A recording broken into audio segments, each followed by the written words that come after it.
Good morning. Hope you're having a good Tuesday so far. And if you're watching this later in the afternoon, I hope it's been good and give you a time just to stop and to be still in God's Word. And that's exactly what I want to talk to you about today.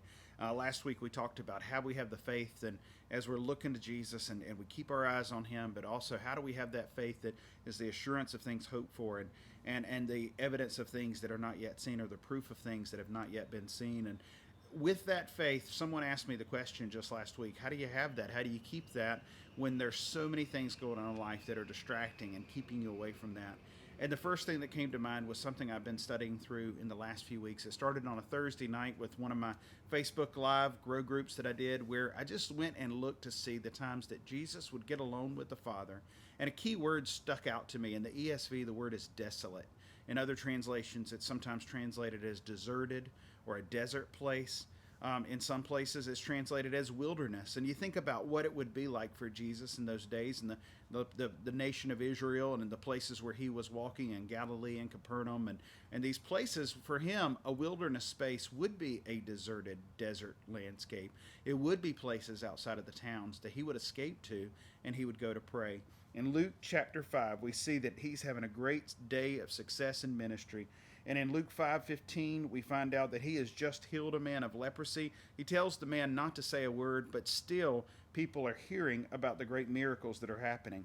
And it says in Luke 5:15, it says, "But now even more the report about Jesus went abroad, and great crowds gathered to hear him and to be healed of their infirmities. But he would withdraw to desolate places and pray." One key thing I want to first point out is that Jesus was having great success in ministry. Now, I'm a minister and I work with 4 other pastors, and I can tell you right now, when things are going great, when we're having great success in ministry, it is easy for us and other leaders within our church to just push harder and harder and harder and get so caught up in the excitement of the great work that God is doing. But Jesus shows us that on days like that, when things are at their best, that we need to stop and we need to spend time with the Father in prayer.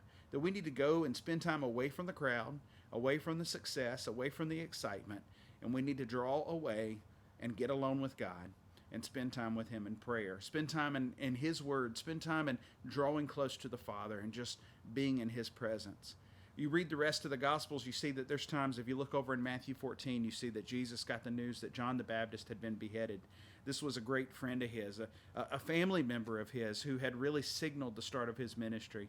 And it says in Matthew 14, it says that when he heard the news of John's death, that he departed to a place to be alone. And the crowds continued to follow him. And you find after he has one of the greatest miracles, the only miracle that's really recorded in all 4 Gospels, the feeding of the 5,000 there in Matthew 14, we find that Jesus again wanted to be alone. And we might look at that and think, well, it's just not always good to be alone. You know, you don't need to always be alone. But when Jesus was alone, he was never alone. He was always going to the Father. He wasn't isolating himself. He wasn't going to a place of darkness. He was going to a place where he could be encouraged and strengthened, whether it was the good days or the bad days.